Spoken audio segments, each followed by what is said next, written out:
खुलुमबाय। तारिखआ जाबाय 8 आगस्ट 2024 बिस्तिबार।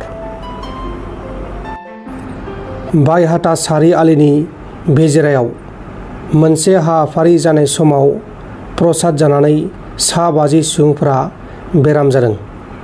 50 सुबुंनि गेजेराव 4 गथ'फोर आरो गथ'फोरा क्रिटिकेल कन्डिशनाव दङ। बे समाव बेराम जानायफोरखौ फाहामसालियाव फाहामथायगासिनो दङ आरो गोब्राबसिनै बेराम जानायफोरखौ गुवाहाटी मेडिकल हस्पिटालसिम लांनाय जादों। सेन्ट्रेल नेपालाव गंसे गोजौआव बिरबाय थानाय हेलिकप्टारा क्रेश जानानै 5 सुबुङा जिउ गोमादों। थैनाय 5 सुबुंनि गेजेराव 4 चाइनानि आरो बिसोरो चाइनानिफ्राय नेपालाव दावबायफैदोंमोन, अदेबानि नेपालाव बेरायदोंमोन। बे समावनो बे जाथाया जादों। हेलिकप्टारा जेब्ला बानो नागिरदोंमोन अब्लानो बे जाथाया जादोंमोन।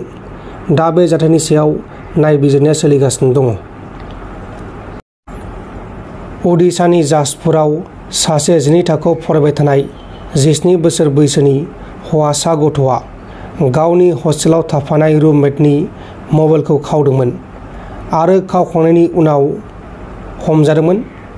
उनाव हस्टेलनिफ्राय सिखाव खावनाय बाथ्राखौ लानानै गथ'नि बिमा आरो बिफानो खोन्थाहरसे हरनानै मेन्टेलि हेरेसमेन्ट खालामबाय थानायनि जाहोनाव गथ'आ सहायनो हायैयाव आरो लासिं सिं मोननानै बिसनि मुलि लोंनानै गावनि जिउखौ गावनो फोजोबदों।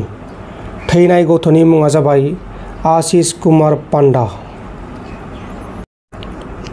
काछार जिल्लानि सिङाव थानाय काटिगरा बेंखन मावख'नि 2 मावथिफोरा, सासेया लाट मण्डल आरो सासेया बेंखननि मावथि, बिसोर अफिस सिङाव सासे मानसिखौ लांनानै बे मानसिनि हानि केसखौ बा हानि खामानिखौ मावनो थाखाय रां जाख'नाय मोनसे भिडिअ'आ भाइराल जाखांनायनि उनाव 2 मावथिफोरा एरेस्ट खालामजादों।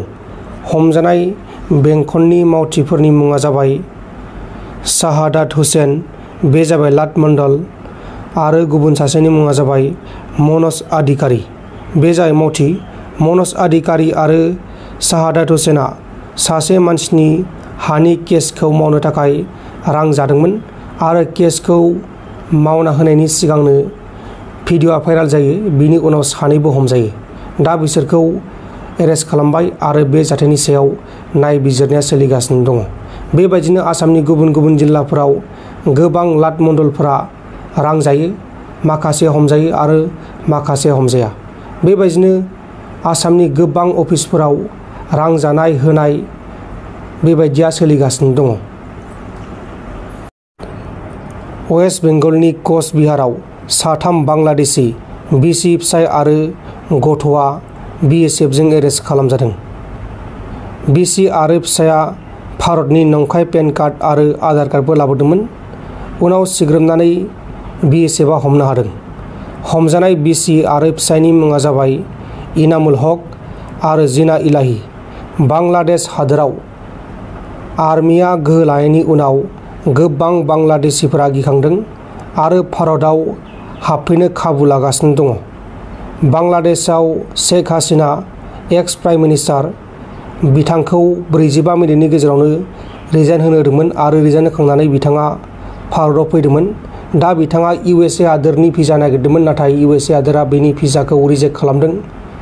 लोगोसे लण्डन बा UK हादोराबो बिथांनि भिजाखौ रिजेक्ट खालामदों। दा बिथाङा इन्डियायाव गोबाव सम थागोन ना बिथाङा रासियायाव थांगोन बेखौ फैबाय थानाय समावसो मिथिसिगोन। दा बिथाङा रासियायाव थांनो हागौ, मानोना रासियाया बिथांजोखौ बरायगोन। कामरुप जिल्लानि सिङाव थानाय गंसे मन्दिराव सिखाव खावनाय 6 किल'ग्रामनि पिथलाइनि बेलजों लोगोसे जाथायाव लोब्बा थानाय 3 सिखावफोरखौ पुलिसआ एरेस्ट खालामबाय। बिसोर सिखाव खावनाय बेसादफोरखौ लाखटकिया गुवाहाटीआव गंसे न'खराव दोनखोमादोंमोन। हमजानाय सिखावफोरनि मुङा जाबाय मनज रहां, देबजित दे आरो दिबांकर हालय। 3बो सनापुर साइडनि केट्रिनि थागिबि। नोंथांमोन दिननि खौरांफोरा बेखिनिल'मोन। बेखिनिसिम नायनायनि थाखाय नोंथांमोननिसिम रोजा रोजा साबायखर। गोजोन्थों। एसेनोसै। जय बर' हारिनि।